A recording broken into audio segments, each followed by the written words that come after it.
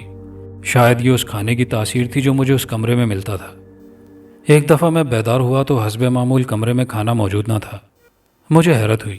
اسی لمحے مجھے ہلکی سی آواز سنائی دی۔ میں نے دروازے کی طرف دیکھا تو وہاں کفن میں لپٹی ہوئی ایک روح کھڑی تھی۔ اسے دیکھ کر میں حیرت سے اچھل پڑا اور میرے حواس پر خوف طاری ہونے لگا۔ میں سوچنے لگا کہ وہ بدروح کمرے میں کیوں آئی ہے۔ بدروح میری طرف بڑھی تو میں خوف سے چیختا ہوا اٹھ کر بھاگا اور کمرے کے ایک کونے میں جا کھڑا ہوا۔ میرے بدن پر دہشت کے مارے کپکپی طاری تھی۔ مجھ سے ڈرنے کی ضرورت نہیں میرے محبوب، بدروح نے اپنی جگہ رک کر بڑے پیار سے مجھے مخاطب کیا اور میں چونکے بغیر نہ رہ سکا۔ وہ آواز مجھے شناسا محسوس ہوئی تھی۔ میں نے اس کفن میں ملبوس چہرے کی طرف دیکھا۔ وہ دوبارہ میری طرف بڑھی۔ ٹھہرو، میں چیخا، کون ہو تم؟ میں تمہاری راکھی ہوں آصف، بدروح نے رک کر کہا اور چہرے سے کفن کا پلو ہٹا دیا۔ اس کی شکل دیکھ کر میں چکرا گیا۔ وہ خوبصورت چہرہ راکھی کا ہی تھا، لیکن مجھے خیال آیا کہ کہیں یہ شام لال کی کوئی شیطانی حرکت نہ ہو۔ وہ دوبارہ میری طرف بڑھی۔ تم راکھی نہیں ہو، وہ تو زندہ ہے، تم بدروح ہو، میں چلایا۔ تم 200 سال سے یہاں قید ہو، تمہیں کیا پتا کہ باہر کیا کچھ ہو چکا ہے؟ وہ مسکرائی۔ شام لال نے تمہیں دھوکہ دیا۔ تمہاری گمشدگی کے ایک ہفتے بعد مجھے میرے والدین نے بتایا کہ تم ہندو بن چکے ہو اور شام لال کی قید میں ہو۔ اس پر میں بہت چیخی چلائی۔ میرے والدین نے بتایا کہ تم نے اپنی مرضی سے مذہب تبدیل کیا ہے تاکہ میرے ساتھ شادی کرنے کے لیے انہیں راضی کر سکو۔ اس میں ان کا کوئی قصور نہیں ہے، لیکن مجھے یقین تھا کہ میرے والد نے تمہیں مجھ سے دور کرنے کے لیے کوئی چکر چلایا ہے۔ میں نے ان سے بغاوت کر دی کہ وہ جب تک مجھے حقیقت نہیں بتائیں گے میں ان کی کوئی بات نہیں مانوں گی۔ وہ میری شادی اپنے خاندان کے ایک لڑکے سے کرانا چاہتے تھے جو بہت بڑا تاجر تھا۔ میری ضد دیکھ کر میری ماں نے یہ راز بتایا کہ میرا باپ تم سے ملنے تمہارے دفتر گیا تھا۔ اس نے مہا پجاری شام لال کو بھاری نذرانہ دے کر اس پر آمادہ کیا تھا کہ وہ آصف کو کچھ عرصے کے لیے غائب کر دے۔ میں نے اپنے باپ سے کہا کہ مجھے اس کی سازش کا علم ہو چکا ہے اور میں شادی کروں گی تو صرف آصف سے، ورنہ کسی سے بھی نہیں۔ میں تمہارے والدین کو حقیقت حال سے باخبر کرنا چاہتی تھی، لیکن مجھے مکمل طور پر گھر میں قید کر دیا گیا۔ ادھر میرے رشتے کے امیدوار تاجر کا تقاضا بڑھتا جا رہا تھا کہ جلد شادی کی جائے۔ میرا باپ تاجر کی دولت حاصل کرنے کے لیے بے چین تھا۔ اس نے مجھ پر دباؤ ڈالا اور پھر تشدد کرنا شروع کر دیا۔ تب میں نے اپنی نئی شرط بتائی کہ مجھے ایک ہفتے کے لیے آزادانہ سوچنے کی مہلت دی جائے اور میری نظر بندی ختم کر دی جائے۔